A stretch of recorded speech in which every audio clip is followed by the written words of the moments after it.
ఒకవేళ నువ్వు తప్పిపోయినా, తొలగిపోయినా, చెడిపోయినా, పడిపోయినా, నీ ఆత్మీయ స్థితిగతులు బాగాలేకపోయినా నువ్వు ప్రార్థన చేయటం ద్వారా ప్రభు నీ కుటుంబంలో అద్భుతాలు చేస్తాడు.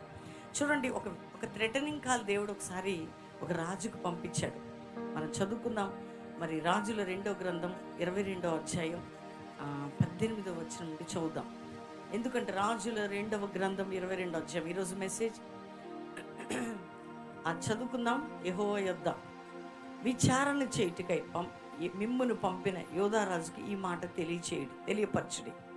నెక్స్ట్, ఇశ్రాయేలుల దేవుడైన యెహోవా సెలవిచ్చినదేమనగా, స్థలము పాడగుననియు దాని కాపురస్తులు దూషణాస్పదములగుననియు నేను చెప్పిన మాటలనియు నీవు ఆలకించి మెత్తని మనసు కలిగి, ఏ మనసు కలిగట? మెత్తని మనసు కలిగి యెహోవా సన్నిధిని దీనత్వము ధరించి నీ బట్టలు చింపుకొని నా సన్నిధిని కన్నీళ్లు కార్చితివి గనుక నీవు చేయు మనవిని నేను అంగీకరించి ఉన్నాను.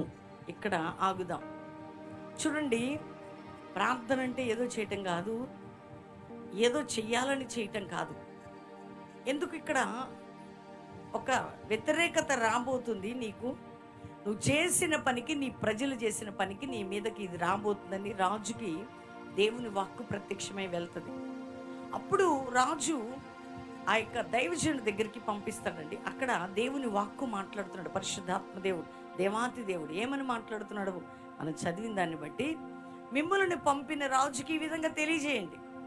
ఏం తెలియజేస్తారు? ఏం చేస్తున్నాడు ఆయన? నిజమే, నువ్వు చేసినందుకు నీ మీద, నీ ప్రజల మీద నాకు చాలా కోపం వచ్చింది. నిన్ను నాశనము చేయాలని, నిన్ను బలహీనం చేయాలని, నీకు భయంకరమైనటువంటి పోరాటం తీసుకురావాలని అనుకున్నాను. కానీ నువ్వు చేసిన పని ఏంటంటే, అక్కడ ఏమని ఉంది? నువ్వు చేసిన పని, ఇప్పుడు మీ రాజుకి చెప్పండి, ఈ స్థలం పాడైపోతుంది, ఇక్కడ కాపురస్తులు ఉండరు, ఇది దుష్మరం అయిపోతుంది, దుష్పాను అంటే ఏమంటారు, దూషణాస్పదులు అంటే ఆ భయంకరమైన జరుగుతుందని నేను చెప్పిన మాటను నువ్వు ఆలకించి, ఏదైతే నేను కబురు చేసిన ఆలకించి నువ్వేం చేశావు రాజా? మెత్తని మనసు కలిగి యెహోవా సన్నిధిని దీనత్వం ధరించి నీ బట్టలు చింపుకొని నా సన్నిధి కన్నీళ్ళు కార్చితివి గనుక, మెత్తని మనసు కలిగి యెహోవా సన్నిధి దీనత్వం ధరించి నీ బట్టలు చింపుకొని కన్నీళ్లు కార్చితివి గనుక నీవు చేయు మనవి నేను ఆలకించాను. ఆమెన్. చూసారండి, దేవుడికి కావలసింది ఏంటో? దేవుడికి కావలసింది ఏంటి మానవుని నుండి? అసలు మనిషి జీవితంని దేవుడు దర్శిస్తున్నాడు. ఈరోజు ఎంతమంది లైవ్ చూస్తున్నారు? ఎంతమంది 7 డేస్లో రెగ్యులర్గా ఈ ప్రేయర్స్లో, ఇప్పుడు చూడండి అనేక డేస్ కలిపాము. ఈ 7 డేస్ కూడా జరుగుతూ ఉన్నాయి మన దగ్గర ప్రామిస్ ల్యాండ్లో. మీ అందరికీ తెలుసు 7 డేస్ 19, 20, 21 దీంతో పాటు మీటింగ్స్ ప్రామిస్ ల్యాండ్ హైదరాబాద్ దగ్గర, ప్రామిస్ ల్యాండ్లో హైదరాబాద్ 7 డేస్ ఎవ్రీ మంత్ చేస్తాం. 7 డేస్తో పాటు 3 డేస్ మీటింగ్స్ ఉంటాయి 7 డేస్లోనే. ఎందుకు 7 డేస్? ఎందుకు? నీ జీవితంలో దేవునితో గడపడం ఎందుకు?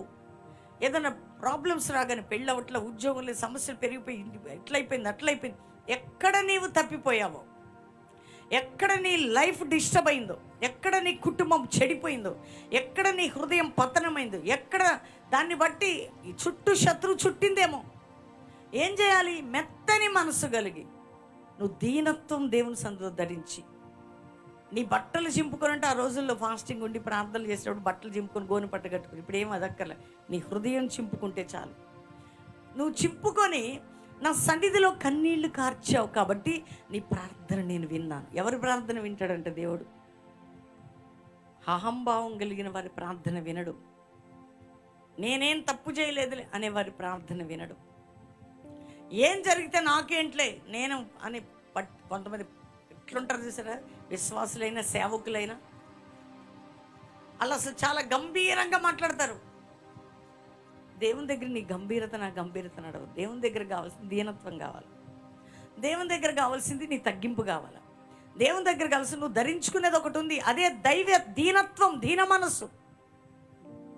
నువ్వు దేవునికి లోబడే బిడ్డగా, దేవుని సన్నిధిలో కన్నీరు కార్చే పాత్రగా, దేవునికి నువ్వు ఇంప్రెస్ చేసే వ్యక్తిగా ఎప్పుడు మారుతావంటే, నువ్వు పూర్తిగా నేను రాజుననే గర్వాన్ని తీసేసుకున్నాడు రాజు. నేను కింగ్, నేనేం తప్పు చేయలే, నేను రైట్ పర్సన్ అనేది తీసేసుకోవాలి మనిషి ఎప్పుడు. అది ఎప్పుడైతే మనలో అణుగుతుందో, అది ఎప్పుడైతే మనం అణుచబడతామో ఖచ్చితంగా ప్రభు మనకు ప్రార్థనలు వింటాడు. మీ ఇంట్లో నీ భర్త విసిగించిన, భార్య విసిగించిన, బిడ్డలు విసిగించిన, కుటుంబంలో ఏం జరిగింది, నువ్వు ఎట్లా ఫీల్ అవుతున్నావు? నీ లైఫ్ ఎలా ఉంది? దేవుడు నీతో మాట్లాడుతున్నాడు ఈరోజు.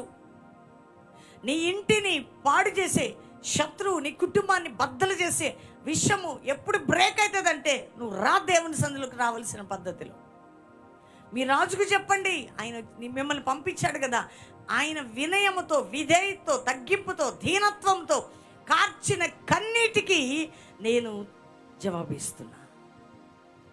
ఈరోజు ఎంతమంది నా మాటలు వింటున్నారో దేవుని బిడ్డలారా, మనము తగ్గించుకోవాల్సింది ఆయన సన్నిధిలో, మనం విరగాల్సింది ఆయన సన్నిధిలో, మనం నలగాల్సింది ఆయన సన్నిధిలో.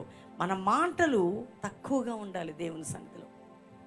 ఎక్కువగా మాట్లాడేసేస్తాం, మాటలు తక్కువ. మనుషుల దగ్గర మాట్లాడితే నడుస్తుందేమో, కానీ దేవుని దగ్గర నడవదు. రాజు ఎవరికైనా ఆజ్ఞాపించవచ్చు, చాలా పెద్దగా మాట్లాడు, దేవుని దగ్గర నడవదు. దేవుని దగ్గరగా నడిచేది ఏంటంటే, అయ్యా ఏసయ్యా ఎందుకయ్యా నా జీవితాన్ని చూడవా అని. వాళ్ళకి చాలామంది వారి జీవితాల్లో ఈ అనుభవం పొందుకున్నవారు, మీరు ఎప్పుడైనా గమనించండి, వాళ్ళు దేవుని లేపాడు వారిని. మీరు ఎవరినైనా గమనించండి, దేవుడు వారిని ఆశీర్వదించాడు, దేవుడు వారి మీద కృప చూపించాడు, దేవుడు వారిని లేవనెత్తాడు, దేవుడు వారి విషయంలో అద్భుతాలు చేశాడు, దేవుడు వారిని నూతనపరిచాడు, దేవుడు వారిని ఉన్నత స్థానంలో ఉంచాడు. కారణం, దేవుడు వారితో వారి యొక్క ప్రార్థన వినటానికి వారిలో చూడాల్సింది చూశాడు. నీ మాటలు వినాలంటే నీళ్ళు ఒకటి చూడాలి దేవుడు. ఈరోజు మెసేజ్ ఏంటంటే, నీ ప్రార్థన వినాలంటే నీ మనసు చూస్తాడు ఆయన. నీ ప్రార్థన వినాలి అంటే ఆయన నీ మనసు చూసే దేవుడు.